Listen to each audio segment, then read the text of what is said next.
Capítulo 11. O ritmo. Tudo tem fluxo e refluxo.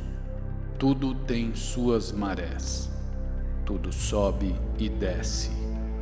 Tudo se manifesta por oscilações compensadas. A medida do movimento à direita é a medida do movimento à esquerda. O ritmo é a compensação. O Kybalion. O quinto grande princípio hermético, o princípio de ritmo, encerra a verdade que em tudo se manifesta um movimento proporcional, um movimento de um lugar para outro, um fluxo e refluxo, um movimento para diante e para trás, um movimento semelhante ao do pêndulo, uma maré baixa e uma maré alta entre os dois polos que se manifestam nos planos físico, mental e espiritual. O princípio de ritmo está em relação com o princípio de polaridade descrito no capítulo precedente. O ritmo se manifesta entre os dois polos estabelecidos pelo princípio de polaridade. Isto não significa, porém, que o pêndulo do ritmo vibra nos polos extremos, porque isto raramente acontece. Com efeito, na maioria dos casos, é muito difícil estabelecer o extremo polar oposto. Mas a vibração vai primeiro para o lado de um polo e depois para o do outro. Há sempre uma ação e uma reação, uma marcha e uma retirada, uma alta e uma baixa, manifestadas em todos os tons e fenômenos do universo. Os sóis, os mundos, os homens, os animais, as plantas, os minerais, as forças, a energia, a mente, a matéria e mesmo o espírito manifestam este princípio. O princípio se manifesta na criação e destruição dos mundos, na elevação e queda das nações, na vida histórica de todas as coisas e, finalmente, nos estados mentais do homem. Começando com as manifestações do espírito ou do todo, pode-se dizer que existem a efusão e a infusão, a expiração e a inspiração de Brahman, como diz a expressão dos Brahmanes. Os universos são criados.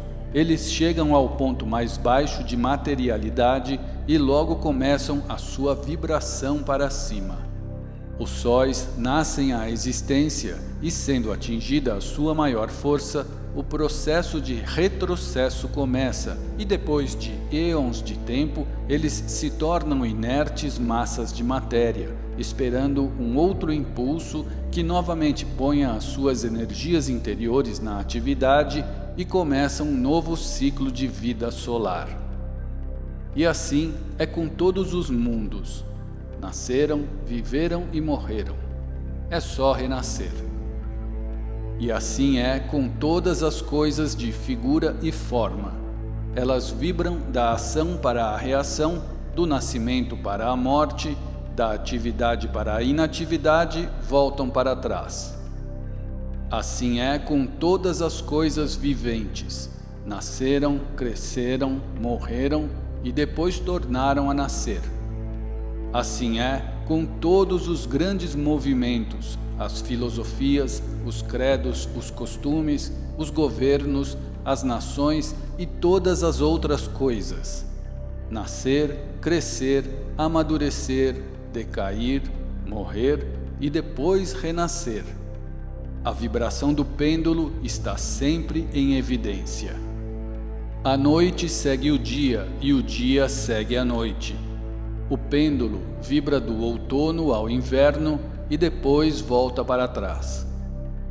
Os corpúsculos, os átomos, as moléculas e todas as massas de matéria vibram ao redor do círculo da sua natureza. Não há coisa alguma de absoluta inércia ou cessação de movimento, e todo movimento participa do ritmo. O princípio é de aplicação universal. Pode ser aplicado a qualquer questão ou fenômeno de qualquer dos diversos planos de vida. pode ser aplicado a todas as fases da atividade humana. Sempre existe a vibração rítmica de um polo a outro. O pêndulo universal sempre está em movimento. As marés da vida sobem e descem de acordo com a lei. O princípio de ritmo acha-se bem entendido pela ciência moderna e é considerado como uma lei universal aplicada às coisas materiais. Mas os hermetistas levam o princípio muito além e sabem que as suas manifestações e influências se estendem às atividades mentais do homem e que isto se explica pela contínua sucessão de condições, estados, emoções e outras incômodas e embaraçosas mudanças que observamos em nós mesmos. Mas os hermetistas, estudando as operações deste princípio, aprenderam a escapar da sua atividade pela transmutação. Os mestres hermetistas há muito tempo descobriram que, conquanto o princípio de ritmo seja invariável e sempre esteja em evidência nos fenômenos mentais, ainda existem dois planos de sua manifestação, tanto quanto os fenômenos mentais estão incluídos. Descobriram que existem dois planos gerais de consciência, o inferior e o superior. O conhecimento deste fato habilita-os a subir ao plano superior e assim escapar da vibração do pêndulo rítmico que se manifesta no plano inferior. Em outras palavras, a vibração do pêndulo se realiza no plano inconsciente e a consciência não é afetada. A isto eles chamam a lei de neutralização. As suas operações consistem na elevação do ego acima das vibrações do plano inconsciente da atividade mental, de modo que a vibração negativa do pêndulo não é manifestada na consciência e, por esta razão, eles não são afetados. É semelhante à elevação acima de uma coisa, deixando-a passar debaixo de vós.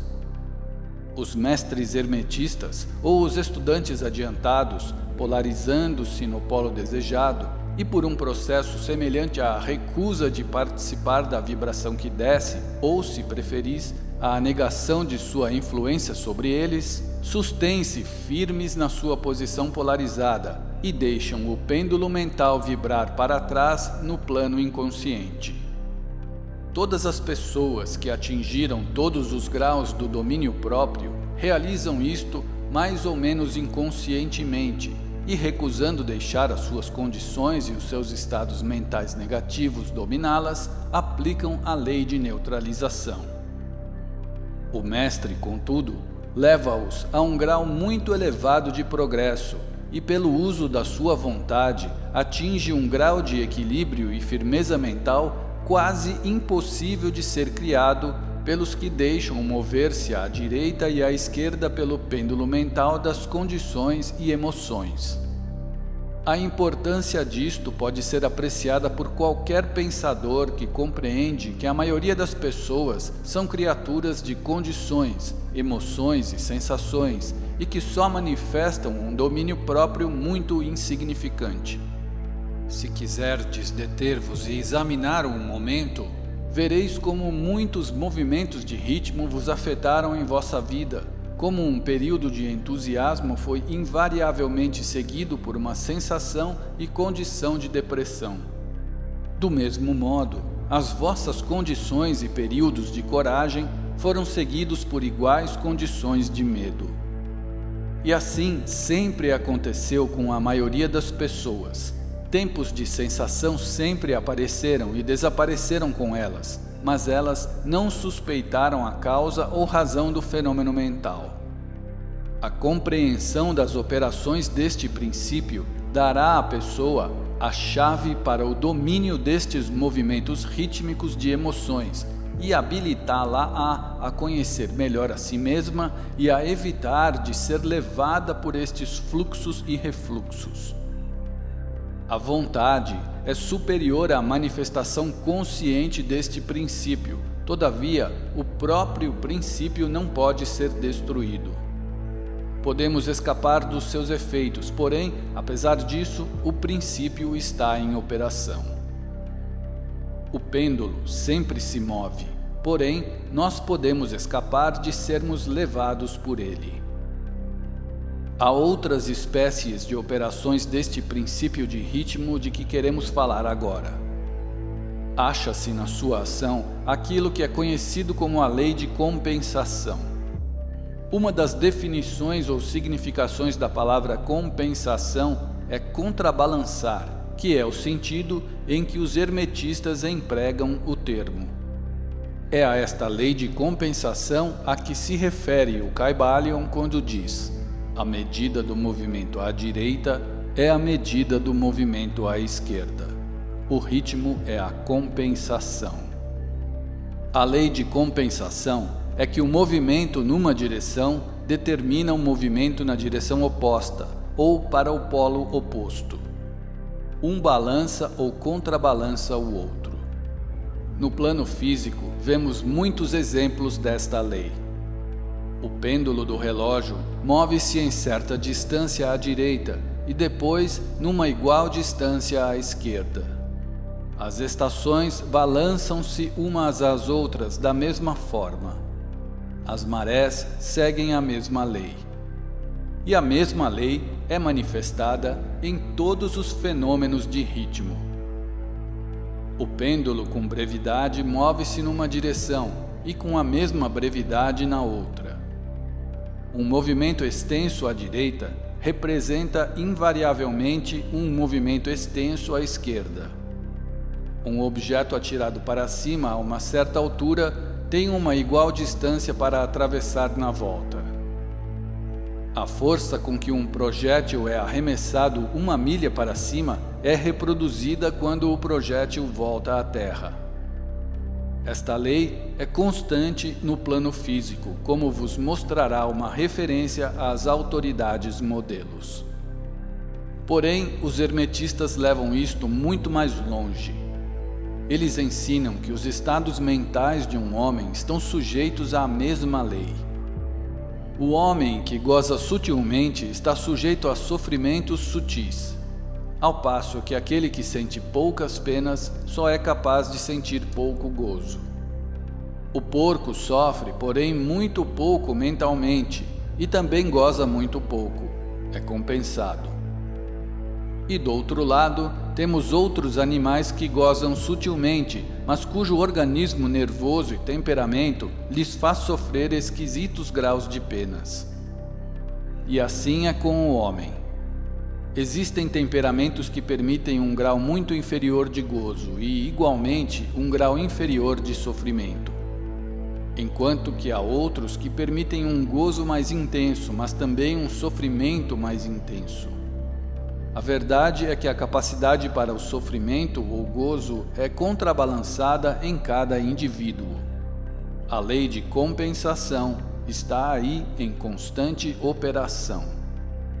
Contudo, os hermetistas ainda vão mais além neste assunto. Eles ensinam que antes que alguém possa gozar um certo grau de prazer, deverá ter movido proporcionalmente para o outro polo da sensação. Dizem, contudo, que o negativo é procedente do positivo. Nesta questão, quer dizer que, experimentando um certo grau de prazer, não se segue que se deverá pagar por isto com um grau correspondente de sofrimento. Pelo contrário, o prazer é o movimento rítmico, concordando com a lei de compensação, para um grau de sofrimento precedentemente experimentado na vida presente ou numa encarnação precedente. Isto traz nova luz sobre o problema do sofrimento. Os hermetistas consideram a cadeia das vidas como contínua e como formando parte de uma vida do indivíduo, de modo que, por conseguinte, o movimento rítmico por esta forma é compreendido, enquanto que não teria significação sem que fosse admitida a verdade da reencarnação. Porém, os hermetistas pregam que o mestre ou o estudante adiantado está habilitado, em grau elevado, a escapar o movimento para o sofrimento, pelo processo de neutralização antes mencionado. Elevando-se ao plano superior do ego, muitas das experiências que acontecem aos que vivem no plano inferior são evitadas e escapadas. A lei de compensação toma uma parte importante nas vidas dos homens e das mulheres. É sabido que geralmente uma pessoa paga o preço de tudo o que possui ou carece. Se tem alguma coisa, carece de outra. A balança é equilibrada. Ninguém pode guardar o seu dinheiro e ter a migalha de pão ao mesmo tempo. Todas as coisas têm os seus lados prazenteiro e desprazenteiro. As coisas que se ganham são sempre pagas pelas coisas que se perdem. O rico possui muito do que falta ao pobre, ao mesmo tempo que o pobre também possui coisas que estão fora do alcance dos ricos. O milionário poderá ter inclinação para muitos festins e a opulência com que sustentar todas as delícias e luxúrias da mesa, mas carece do apetite para gozar dela. Ele inveja o apetite e a digestão do trabalhador, que carece da opulência e das inclinações do milionário, e que tem mais prazer com o seu simples alimento do que o milionário poderia ter se o seu apetite não fosse mau, nem a sua digestão arruinada, porque as necessidades, os hábitos e as inclinações diferem. E assim é através da vida. A lei de compensação está sempre em ação, esforçando-se para balançar e contrabalançar, e sempre vindo a tempo, sendo necessário diversas vidas para o movimento de volta do pêndulo do ritmo.